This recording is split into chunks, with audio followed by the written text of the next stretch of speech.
Alright, consider supporting me on Patreon so I don't have to binge everything within a couple of days in the middle of the month.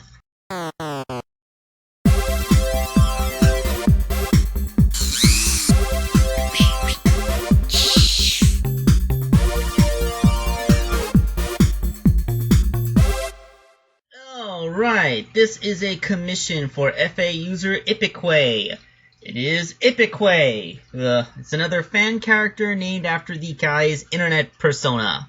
Alright, so we got a big inflatable pool toy werewolf guy. One of the weirder things I made, but still pretty awesome. So the base figure had to be some big muscular dude with digitigrade legs. Man, that's a hard word to say, digitigrade. You know, it means you're walking your toes. So, I went with the Bat Demon from Batman v Superman. Actually, it's called the Bat Creature. You know, they could have just called it the movie interpretation of the Parademon, but I'm pretty sure they were afraid that somebody was gonna go to Zack Snyder's house and kill him for bastardizing that. Okay, so, what I did was I started with a Bat Creature. Let's make the figure. Alright, so, werewolf. First thing to do is to turn that funny round man bat face thingy into a proper wolf face, which means building out an elongated muzzle and the brows and the sharp teeth. The big fangs are sculpted, but the little sharp teeth in the middle I actually made by cutting the shape into some plastic and then just kind of shoving it into the jaw's gum line. That kind of worked. Then I sculpted on the hair and the hair points behind the ears. You know, this is the kind of thing where you gotta build in layers because you don't want to accidentally smush one thing while putting in another thing. And, let's go ahead and just paint it up right now. He's basically blue and white with some piercing red irises, so that's Ipequey's face.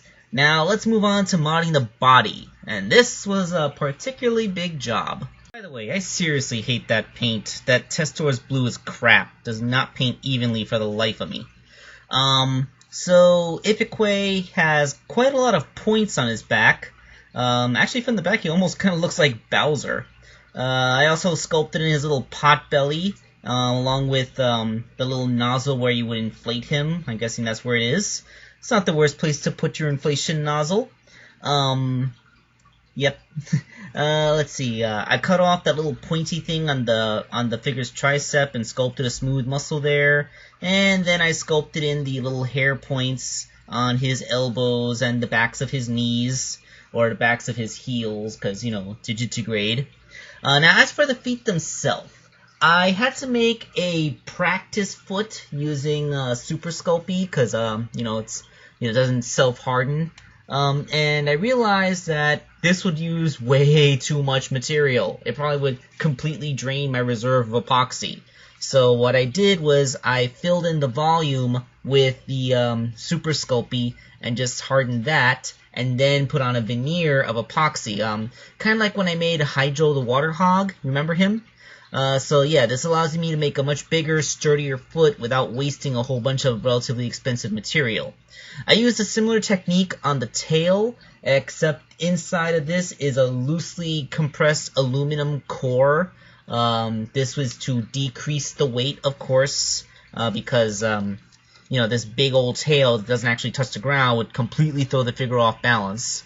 And of course I had to give him a test assembly to make sure that he wouldn't fall over, so I put him together as a standing guy, and once I had confirmed that nothing was going to fall over, I decided, okay, this is good, let's take him back apart again so that we can paint him.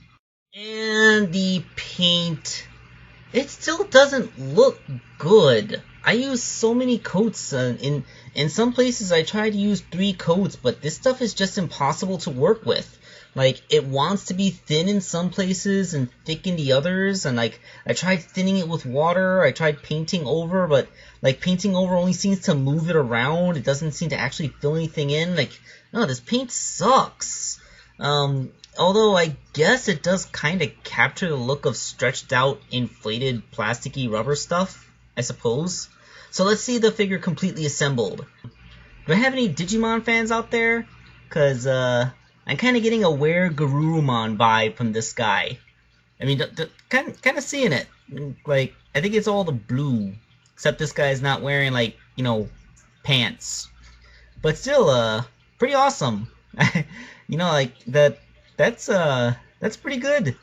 I never really made, like, a werewolf before. I guess the closest thing was, I made, like, a werified version of Tails, and, a long time ago I made a Sonic character that was a wolf, but, you know, this is like a genuine werewolf, even if it is an anthropomorphic living pool toy.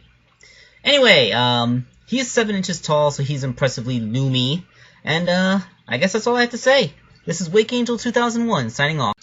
Yeah, I just need a couple seconds left to fill in the credits. Silent credits are weird. Okay, we're good.